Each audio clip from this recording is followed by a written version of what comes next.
दोस्तों बहुत बहुत स्वागत है आप सभी का एक बार फिर से। जी हाँ दोस्तों, आज पूरे दिन की कई महत्वपूर्ण और बड़ी खबरें निकलकर सामने आ रही हैं। जानेंगे सभी खबरों को विस्तार से। तो दोस्तों खबरों में आगे बढ़ने से पहले वीडियो को एक प्यार भरा लाइक जरूर कर दें और ताजा खबरों को जानने के लिए चैनल को सब्सक्राइब भी जरूर कर लें।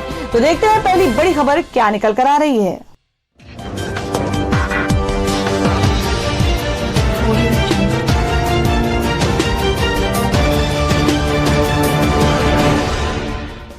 दोस्तों आज की पहली बड़ी खबर बता दें कि अनलॉक 4 की गाइडलाइन जारी, शुरू होगी मेट्रो सेवा, बंद रहेंगे स्कूल, जाने और किन पर दी गई रियायतें।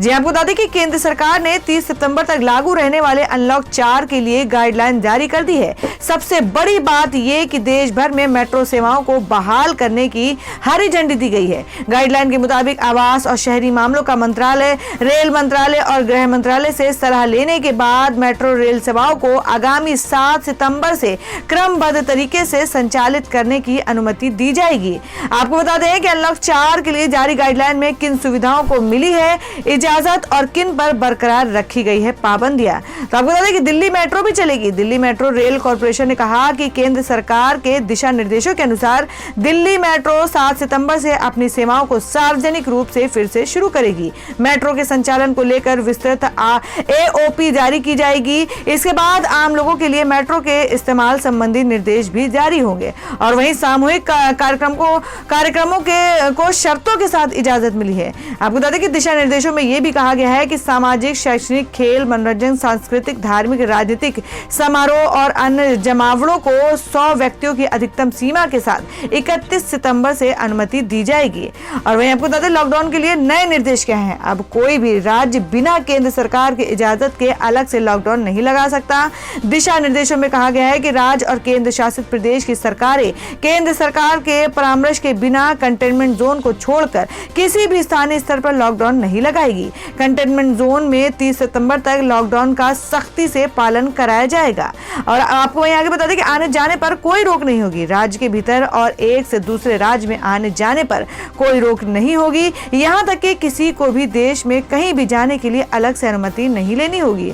और वहीं ओपन एयर थिएटर खोलने की इजाजत के बारे में बताया कि आगामी 21 सितंबर से खुली हवा वाले थिएटर, ओपन एयर थिएटर को छोड़कर खोलने की अनुमति होगी। स्कूल कॉलेज 30 सितंबर तक बंद रहेंगे और इस अवधि तक ऑनलाइन और दूरस्थ शिक्षा को बढ़ावा दिया जाएगा। और मैं बता दें कि सोशल डिस्टेंसिंग कैसी रखनी होगी। सभी को सोशल डिस्टेंसिंग रखनी होगी। दुकानों पर ग्राहकों के बीच भी सोशल डिस्टेंसिंग रखना अनिवार्य होगा। यहां तक कि इस पर गृह मंत्रालय खुद नजर रखेगा। और वहीं बच्चे और बुजुर्गों को घरों में रहने की सलाह के बारे में बता दें कि पहले की तरह ही 65 साल से ज्यादा उम्र के लोगों और 10 साल से कम उम्र के बच्चों, गर्भवती महिलाओं एवं दूसरी घातक बीमारियों से जूझ रहे लोगों को जरूरी न होने की दशा में बाहर नहीं निकलने की सलाह दी गई है। और अब आपको बता दें कि किन गतिविधियों की इजाजत नहीं है। पहला कि सिनेमा हॉल, स्विमिंग पूल, मनोरंजन पार्क, क्लोज थिएटर बंद रहेंगे। दूसरा कि केंद्रीय गृह मंत्रालय द्वारा अनुमति के अलावा शेष अंतर्राष्ट्रीय हवाई यात्राएं। और तीसरा पैसेंजर ट्रेनें बंद रहेंगी। केवल चुनिंदा ट्रेनों के संचालन को है इजाजत। अब आपको बता दें कि शादी और अंतिम संस्कार में क्या होगी व्यवस्था। आपको बता दें कि दिशा निर्देशों में शादी समारोह और अंतिम संस्कार का अलग से जिक्र नहीं है, लेकिन माना जा रहा है कि इनमें से भी 100 लोगों के भाग लेने की इजाजत होगी। पहले शादी में 50 और अंतिम संस्कार में केवल 20 लोगों की उपस्थित रहने की अनुमति थी। अब बता दें कि टीचिंग स्टाफ को बुलाने की परमिशन के बारे में कि वैसे तो सभी स्कूल, कॉलेज, कोचिंग संस्थानों को खोलने की इजाजत नहीं मिली है, लेकिन मार्च से बंद पड़े हाई स्कूलों और उच्च शिक्षण संस्थानों में पहली बार हलचल शुरू होगी। 31 सितंबर के बाद 50% शिक्षकों और गैर शिक्षक स्टाफ को स्कूल में आने की इजाजत दी गई है और ये ऑनलाइन कक्षाओं और टेली काउंसलिंग व स्कूल की अन्य गतिविधियों को अंजाम दे सकेंगे। और वहीं 9वीं से 12वीं तक के छात्रों के क्या इजाजत है बताते हैं कि स्कूल और उच्च शिक्षण संस्थानों में भी पहली बार सीमित गतिविधियों की इजाजत दी गई है। सबसे अहम बात यह है कि पहली बार स्कूल में बच्चों को इजाजत मिली है। कंटेनमेंट जोन से बाहर के स्कूलों में 9वीं से 12वीं तक के छात्रों को जाने की इजाजत दी गई है। स्कूल इसके लिए बच्चों पर दबाव नहीं डाल सकेंगे। साथ ही बच्चों के माता पिता से लिखित अनुमति भी लेनी होगी। और वहीं अगली खबर बता दें कि दिल्ली में इस साल महंगी नहीं होगी बिजली, केजरीवाल ने कहा ये ईमानदार सरकार के कारण। जी आपको बता दें कि राजधानी दिल्ली में इस साल बिजली की दरों में कोई बढ़ोतरी नहीं होगी। दिल्ली विद्युत विनियामक आयोग DERC ने इसका ऐलान करते हुए कहा है कि इस वर्ष बिजली की दरों में स्थायी शुल्क में भी कोई बढ़ोतरी नहीं की जा रही है। साथ ही इलेक्ट्रिक वाहनों को बढ़ावा देने के लिए ई वाहन चार्जिंग स्टेशनों को सस्ती दर पर बिजली मिलती रहेगी। मशरूम की खेती के लिए भी रियायत की बात कही गई है। इसको लेकर आम आदमी पार्टी और CM केजरीवाल ने कहा कि ये उनकी सरकार की बड़ी सफलता है। अरविंद केजरीवाल ने ट्वीट कर कहा कि दिल्ली की जनता को बधाई। एक तरफ जहां पूरे देश में साल दर साल बिजली की दरें बढ़ रही हैं, हमने दिल्ली में लगातार 6वें साल बिजली के दर नहीं बढ़ने दिए और कुछ क्षेत्रों में दर कम भी की है। ये ऐतिहासिक है। ये इसलिए हो रहा है क्योंकि आपने दिल्ली में एक ईमानदार सरकार बनाई है। और वहीं अब अगली खबर बता दें कि क्या संदीप सिंह का बीजेपी से है कनेक्शन। महाराष्ट्र के मंत्री बोले CBI से जांच के लिए कहूंगा। जी आपको बता दें कि बॉलीवुड एक्टर सुशांत सिंह राजपूत मौत मामले में जैसे जैसे CBI की जांच आगे बढ़ रही है, वैसे वैसे अब कई नाम सामने आने लगे हैं। आपको बता दें सुशांत सिंह की मौत के बाद चर्चा में आए संदीप सिंह को लेकर अब राजनीतिक गलियारों में भी आरोप प्रत्यारोप का दौर शुरू हो गया है। महाराष्ट्र कांग्रेस प्रवक्ता सचिन सावंत के बाद अब राज्य के गृह मंत्री अनिल देशमुख ने संदीप को लेकर भारतीय जनता पार्टी यानी BJP पर निशाना साधा है। दरअसल विवाद तब शुरू हुआ जब कांग्रेस प्रवक्ता ने सचिन सावंत ने संदीप सिंह के साथ BJP के गहरे संबंध होने का आरोप लगाया। और बता दें कि सुशांत सिंह राजपूत के दोस्त संदीप सिंह ने प्रधानमंत्री नरेंद्र मोदी की आत्मकथा पर आधारित फिल्म PM नरेंद्र मोदी का निर्माण किया था और तत्कालीन मुख्यमंत्री देवेंद्र फडणवीस ने सिंह के साथ इस फिल्म के पोस्टर्स जारी किए थे। कांग्रेस नेता के आरोप और संदीप सिंह के BJP से कनेक्शन की जांच की मांग पर अब महाराष्ट्र के गृह मंत्री अनिल देशमुख की प्रतिक्रिया भी सामने आई है। उन्होंने कहा कि मुझे संदीप सिंह और BJP के बीच संबंधों की जांच करने के लिए कई अनुरोध और शिकायतें मिली, जिन्होंने PM मोदी की बायोपिक बनाई है। बॉलीवुड और ड्रग्स के साथ उनके संबंध के बारे में जांच होना आवश्यक है। मैं CBI से यह अनुरोध करूंगा कि संदीप सिंह मामले की भी जांच हो। तो दोस्तों खबरों में आगे बढ़ने से पहले जान लेते हैं आज के माइंड क्विज के सवाल को। आज का सवाल है, आपको बताना है कि रविन्द्रनाथ टैगोर का जन्म कहाँ हुआ था। इसका जवाब आपको वीडियो के नीचे कमेंट बॉक्स में देना है और सही जवाब देने वालों को रैंडमली सिलेक्ट किया जाएगा और वो जीत सकते हैं एक बम्पर पुरस्कार। तो बढ़ते हैं अगली खबर की ओर। और वहीं अगली खबर बता दें कि अन्ना हजारे का भाजपा को जवाब, दुनिया की सबसे बड़ी पार्टी को मुझ जैसे फकीर की क्या जरूरत। जी आपको बता दें कि दिल्ली भाजपा को उस वक्त झटका लगा जब समाजसेवी अन्ना हजारे ने आम आदमी पार्टी के खिलाफ उनके जन आंदोलन में शामिल होने से इनकार कर दिया। इसके साथ ही अन्ना हजारे ने भाजपा के निवेदन को दुर्भाग्यपूर्ण भी करार दिया। दरअसल दिल्ली भाजपा के अध्यक्ष आदेश गुप्ता ने सोमवार को अन्ना हजारे को चिट्ठी लिखते हुए उनसे निवेदन किया था कि वो आम आदमी पार्टी के खिलाफ भाजपा के आंदोलन में शामिल हो। आदेश गुप्ता ने चिट्ठी में आरोप लगाया कि आम आदमी पार्टी राजनीतिक, सामाजिक और आर्थिक भ्रष्टाचार का नया नाम बन चुकी है। अन्ना हजारे ने आदेश गुप्ता की चिट्ठी का जवाब देते हुए लिखा कि मुझे आपकी चिट्ठी पढ़कर अफसोस हुआ। पिछले 6 साल से भी ज्यादा समय से केंद्र में भाजपा की सरकार है। ये दुर्भाग्यपूर्ण है कि जो पार्टी दुनिया की सबसे बड़ी पार्टी होने का दावा करती है, वो 83 साल के एक ऐसे बूढ़े फकीर को आंदोलन में हिस्सा लेने के लिए बुला रही है, जिसके पास ना पैसा है और ना ही कोई शक्ति। अन्ना हजारे की इस जवाबी चिट्ठी को उनके फेसबुक पेज पर भी जारी किया गया है। अन्ना हजारे ने लिखा कि दिल्ली के कई प्रशासनिक विषय केंद्र सरकार के अधीन हैं। प्रधानमंत्री नरेंद्र मोदी दावा करते हैं कि केंद्र सरकार ने भ्रष्टाचार के खात्मे के लिए मजबूत कदम उठाए हैं। अगर दिल्ली सरकार भ्रष्टाचार में संलिप्त है तो आपकी सरकार उनके खिलाफ कड़े कानून कदम क्यों नहीं उठाती। भ्रष्टाचार मुक्त देश बनाने का वादा करके आपकी पार्टी 2014 में सत्ता में आई थी, लेकिन लोगों को भ्रष्टाचार से कोई राहत नहीं मिली। जो लोग सत्ता में हैं वो दूसरी पार्टियों में दोष निकालते हैं। कभी कभी एक आत्मनिरीक्षण की भी जरूरत होती है। और वहीं अगली खबर निकल कर आ रही कि सीतारमण के एक्ट ऑफ गॉड पर चिदंबरम का वार, कहा क्या मैसेंजर ऑफ गॉड बनकर जवाब देंगी वित्त मंत्री। जी आपको बता दें कि वित्त मंत्री निर्मला सीतारमण के अर्थव्यवस्था कमजोर होने के पीछे एक्ट ऑफ गॉड यानी ईश्वर की देन कोरोना वायरस को बताने पर कांग्रेस सांसद पी चिदंबरम ने हैरानी जताई है।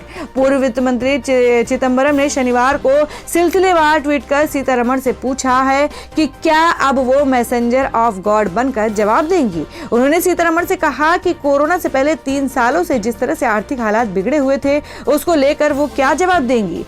आपको बता दें, उन्होंने कहा कि कोरोना महामारी तो दैवी घटना है, इसलिए अर्थव्यवस्था खराब हो गई है, तो हम फिर 2017, 18, 19 और 20 के दौरान अर्थव्यवस्था के कुप्रबंधन पर क्या कहेंगे, इसका क्या जवाब होगा। क्या वित्त मंत्री Nirmala Sitharaman messenger of God के तौर पर जवाब देंगी। पी चिदम्बरम ने केंद्र की ओर से राज्यों को उनका जीएसटी मुआवजा देने में आनाकानी को लेकर कहा कि इस पर मोदी सरकार की ओर से दिए गए 2 विकल्प स्वीकार किए जाने योग्य नहीं है। उन्होंने कहा कि मोदी सरकार ने जीएसटी मुआवजा अंतर को कम करने के लिए राज्यों को पहले विकल्प में मुआवजा उपकर के तहत अपने भविष्य की प्राप्तियों को गिरवी रखकर आधार लेने के लिए कहा है। इससे तो उनका वित्तीय बोझ बहुत बढ़ जाएगा। दूसरे विकल्प में राज्यों को आरबीआई विंडो से उधार लेने के लिए कहा है। ये नाम बदलकर उधार देने जैसा है। इससे भी फिर से सारा वित्तीय बोझ राज्यों पर पड़ रहा है। केंद्र सरकार किसी भी वित्तीय जिम्मेदारी से खुद को दूर कर रही है। ये न सिर्फ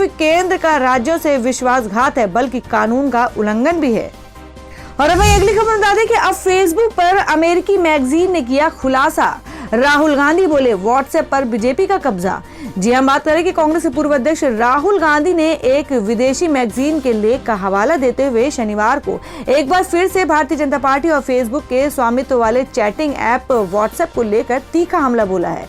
राहुल गांधी ने ट्वीट कर गंभीर आरोप लगाते हुए लिखा कि अमेरिका की टाइम पत्रिका ने व्हाट्सएप बीजेपी की साठगांठ का पर्दाफाश किया है। उन्होंने आरोप लगाया कि व्हाट्सएप पर बीजेपी का कब्जा है। शनिवार को टाइम मैगजीन की एक खबर का लिंक साझा करते हुए राहुल गांधी ने ट्वीट कर लिखा कि अमेरिका की टाइम पत्रिका ने व्हाट्सएप बीजेपी की साठगांठ का पर्दाफाश किया है। 40 करोड़ भारतीयों द्वारा उपयोग किए जाने वाले व्हाट्सएप पेमेंट्स की भी शुरुआत करना चाहता है, जिसके लिए मोदी सरकार की मंजूरी की जरूरत है। इससे पहले राहुल गांधी ने वॉल स्ट्रीट जर्नल की एक खबर को साझा करते हुए मोदी सरकार और फेसबुक पर गंभीर आरोप लगाए थे। दरअसल अमेरिकी अखबार द वॉल स्ट्रीट जर्नल ने अपनी रिपोर्ट फेसबुक की निष्पक्षता पर सवाल उठाए थे। वॉल स्ट्रीट जर्नल ने अपनी रिपोर्ट में दावा किया था कि फेसबुक ने बीजेपी नेताओं के हेट स्पीच वाली पोस्टर्स के खिलाफ एक्शन लेने में जानबूझकर कोताही बरती। और दोस्तों अगली खबर में जान लेते हैं क्या है देश भर में कोरोना संक्रमण के ताजा हालात। जी आपको बता दें कि 24 लाख के पार पहुंचे कोरोना वायरस के केस। 24 घंटे में मिले 76,472 नए मरीज। जी हम बात करें कि जैसे जैसे अनलॉक 4 की गाइडलाइन लागू होने का समय नजदीक आ रहा है, वैसे वैसे देश में कोरोना वायरस से केस भी तेजी से बढ़ रहे हैं। पिछले 24 घंटे के भीतर ही देश के अलग अलग राज्यों में कोरोना वायरस के 76,472 नए मरीज मिले हैं, जिसके बाद कुल केस बढ़कर 34,63,973 हो गए हैं। और वहीं पिछले एक दिन में कोरोना वायरस संक्रमण के कारण 1021 लोगों की जान गई है और मृतकों की संख्या बढ़कर 62,550 हो गई है। केंद्रीय स्वास्थ्य एवं परिवार कल्याण मंत्रालय के मुताबिक अभी तक के कोरोना के 26,48,999 मरीज ठीक हुए हैं, जिसके बाद देश में एक्टिव केस 7,52,424 बचे हैं। तो दोस्तों खबरों में आगे बढ़ने से पहले एक बार फिर से आपको याद दिला दें कि अगर आपने अभी तक हमारी वीडियो को लाइक नहीं किया तो जल्दी से वीडियो को लाइक कर दें, क्योंकि आपका एक लाइक हमारे लिए बहुत ही महत्वपूर्ण होता है। और अगर आप हमारे चैनल पर नए हैं तो चैनल को जरूर सब्सक्राइब कर लें और बेल के बटन को भी जरूर हिट कर दें। और हमारी पूरी न्यूज को जानने के लिए वीडियो को लास्ट तक जरूर देखें। बढ़ते हैं अगली खबर की ओर। और वहीं अगली खबर में आपको बता दें कि जिसमें सोनिया गांधी ने कहा कि लोकतंत्र पर तानाशाही हो रही है हावी, गरीब विरोधी ताकतें देश में फैला रही हैं नफरत का जहर। जी हम बात करें कि कांग्रेस अध्यक्ष सोनिया गांधी ने शनिवार को आरोप लगाया कि देश विरोधी और गरीब विरोधी ताकतें भारत में हिंसा और नफरत का जहर फैला रही हैं। उन्होंने कहा कि देश की लोकशाही लोकतंत्र पर तानाशाही का प्रभाव बढ़ रहा है। देश की बुनियाद रखने वाले नेताओं ने कभी नहीं सोचा होगा कि आजादी के 75 साल बाद संविधान और लोकतंत्र खतरे में पड़ जाएगा, क्योंकि बुरी सोच अब हावी हो रही है। कांग्रेस अध्यक्ष ने कहा कि मौजूदा वक्त में अभिव्यक्ति की स्वतंत्रता खतरे में है और लोकतांत्रिक संस्थाएं बर्बाद हो रही हैं। छत्तीसगढ़ विधानसभा के नए भवन के शिलान्यास समारोह के मौके पर लोगों को वीडियो कॉन्फ्रेंसिंग से संबोधित करते हुए कांग्रेस अध्यक्ष सोनिया गांधी ने कहा कि हमें याद रखना होगा कि हमारा संविधान इन भवनों से नहीं, भावनाओं से बचा रहेगा। इन भवनों से दूषित और गलत भावनाओं के प्रवेश को रोकना होगा, तभी हमारा संविधान बचेगा। आजादी की लड़ाई के दौरान हमने जो प्रण किया था उसे पूरा करने के लिए अभी भी बहुत कुछ किया जाना बाकी है। पिछले कुछ समय से लोकतंत्र के सामने नई चुनौतियां खड़ी हुई हैं। सोनिया गांधी ने कहा कि 15 वर्ष की लंबी अवधि के बाद छत्तीसगढ़ में कांग्रेस की सरकार बनी है। पिछले वर्षों में छत्तीसगढ़ में जो हुआ वह उदाहरण है कि एक दिशाहीन और विचारहीन सरकार जनहित के बारे में कभी नहीं सोच सकती। मुझे प्रसन्नता है कि हमारी सरकार सही दिशा में काम कर रही है। पिछले कुछ समय से देश को पटरी से उतारने की कोशिशें की जा रही हैं। लोकतंत्र के सामने नई चुनौतियां आ गई हैं। देश एक चौराहे पर खड़ा है। गरीब विरोधी और देश विरोधी ताकतें नफरत और हिंसा का जहर फैला रही हैं। और वहीं अगली खबर बता दें कि रोजगार ठप होने से परेशान मुंबई में डब्बे वालों की सरकार से मांग। कहा लोकल ट्रेन शुरू करे या फिर 3000 महीने दे अनुदान। जी हाँ, आपको बता दें कि कोरोना संकट में लॉकडाउन की वजह से मुंबई के डब्बों वालों की रोजी रोटी छिन गई है। 5 महीने से उनके पास कोई रोजगार नहीं, लोकल ट्रेन बंद है, दफ्तर बंद है, इसलिए उनके खाने के डब्बे पहुंचाने का काम पूरी तरह से ठप हो गया है और इसी के साथ ठप हो गई है उनकी निजी जिंदगी और रोजगार। वे कैसे अपने परिवार का खर्च चलाएं, उनकी समझ में नहीं आ रहा है। वे बार बार महाराष्ट्र सरकार से गुहार लगा रहे हैं कि उनकी ओर ध्यान दिया जाए और उन्हें एक अनुदान के रूप में राशि दी जाए ताकि वे अपना परिवार और जीवन चला सके। मुंबई के डब्बा एसोसिएशन ने मांग की है कि सरकार या तो लोकल ट्रेन चलाए ताकि डब्बे वाले खाने का डब्बा पहुंचाने का काम शुरू कर सके और अपनी रोजी रोटी को पटरी पर ला सके, या सरकार सभी डब्बे वालों को हर महीने 3000 की अनुदान राशि देना शुरू करे ताकि वे अपने परिवार का भरण पोषण कर सके। और वहीं अगली खबर बता दें कि फ्यूचर ग्रुप के रिटेल बिजनेस पर हुआ मुकेश अंबानी का कब्जा। 24,713 करोड़ में डील पक्की हुई। जी आपको बता दें कि रिलायंस इंडस्ट्रीज के subsidy company Reliance retail ventures limited ने प्रेस रिलीज जारी कर कहा है कि वे फ्यूचर ग्रुप की रिटेल एंड होलसेल बिजनेस और लॉजिस्टिक्स एंड वेयरहाउसिंग बिजनेस का अधिग्रहण करने जा रही है और यही डील 24,713 करोड़ में फाइनल हुई है। इस डील के बाद भारत के रिटेल बिजनेस में रिलायंस बेताज बादशाह बन गई है। इस डील के बाद फ्यूचर ग्रुप की रिटेल और wholesale business Reliance retail and fashion lifestyle limited के अंतर्गत आ जाएगी और रिलायंस रिटेल वेंचर्स लिमिटेड की पूर्ण रूप से मालिकाना हक वाली सब्सिडी कंपनी है। वहीं फ्यूचर ग्रुप के लॉजिस्टिक्स और वेयर हाउसिंग बिजनेस पर रिलायंस रिटेल वेंचर्स लिमिटेड का कब्जा होगा। और वही दोस्तों अब बात कर लेते हैं प्रकाश झा की नई वेब सीरीज आश्रम के बारे में। आपको बता दें कि प्रकाश झा ने बॉबी देओल के जरिए गुरमीत राम रहीम की करतूतों से रूबरू करवा दिया। जी हम बात कर रहे हैं कि मैक्स प्लेयर पर आश्रम वेब सीरीज के जरिए प्रकाश झा और बॉबी देओल की डिजिटल एंट्री फैंस के लिए किसी मनचाही सौगात से कम नहीं है। सच्ची घटनाओं से प्रेरित वेब सीरीज आश्रम रिलीज हो चुकी है और इसके 9 एपिसोड आपको मनोरंजन के साथ ही ऐसी दुनिया से रूबरू कराएंगे जिसका आपको अंदाजा नहीं होगा। बलात्कार और हत्या समेत कई अन्य जघन्य अपराधों के दोषी हरियाणा के ढोंगी बाबा गुरमीत राम रहीम की जिंदगी से प्रेरित आश्रम वेब सीरीज की कहानी ऐसी बुनी गई है कि आप 45 से 50 मिनट के हर एपिसोड में फंसते जाते हैं और महसूस करते हैं कि आस्था के नाम पर लोगों की भावनाओं और इज्जत से खेलने वाले बाबा निराला ने किस तरह पाप की दुनिया खड़ी की है और एक राज्य की राजनीति के साथ ही सत्तासीन और सत्ता से बाहर के नेताओं को अपनी उंगलियों पर नचाया। एक समय हरियाणा के सबसे प्रभावशाली व्यक्ति माने जाने वाले गुरमीत राम रहीम के पाप का घड़ा किस तरह फूटा और सच बाहर आया, जिसके बाद शासनात्मक कार्रवाई में दंगे भड़े और लोगों की जाने गई। इसी कहानी में काल्पनिकता का समावेश कर प्रकाश झा ने आश्रम के रूप में ऐसी वेब सीरीज बनाई है जिस पर से आपकी नजरें नहीं हटेंगी। आश्रम वेब सीरीज प्रकाश झा के सिनेमाई जादू का बेहतरीन नजराना है जिसे देख दर्शक वाकई उनके कायल होने वाले हैं। और वहीं आश्रम के जरिए डिजिटल प्लेटफॉर्म पर डेब्यू करने वाले बॉबी देओल ने बाबा निराला के रूप में इतना जबरदस्त काम किया है कि वह आप उन्हें देखते रह जाएंगे। आश्रम वेब सीरीज की सबसे खास बात यह है कि इसके सभी किरदारों ने बेहतरीन काम किया और अपने किरदार में ऐसे ढले हैं जैसे बलात्कारी बाबा गुरमीत राम रहीम की पाप की दुनिया और तत्कालीन समय की हरियाणा की राजनीति का जीवंत चित्रण होने लगता है। और वहीं अगली खबर में जान लेते हैं क्या है देश भर में मौसम के ताजा हालात। बारिश, बाढ़ से पहाड़ से लेकर मैदान तक बेहाल, इन राज्यों में मौसम विभाग का अलर्ट। जी हम बात कर रहे हैं कि देश के कई राज्य इन समय बारिश और बाढ़ से बेहाल है। मैदान से लेकर पहाड़ तक सैलाब के कहर से परेशान है। मौसम पूर्वानुमान के मुताबिक जम्मू कश्मीर, हिमाचल प्रदेश, उत्तराखंड, उत्तर प्रदेश, हरियाणा, पंजाब और दिल्ली में हल्की से मध्यम बारिश हो सकती है। तो दोस्तों ये थी अब तक की सभी बड़ी खबरों की अपडेट्स। टुडे ब्रेकिंग न्यूज और लेटेस्ट खबरों को देखने के लिए हमारे चैनल को सब्सक्राइब जरूर कर लें, वीडियो को लाइक और शेयर भी जरूर कर दें अपने दोस्तों और रिलेटिव्स के साथ। तो दोस्तों फिर मिलेंगे काम की खबरों और सरकारी योजनाओं की एक और नई वीडियो के साथ। तब तक के लिए धन्यवाद दोस्तों।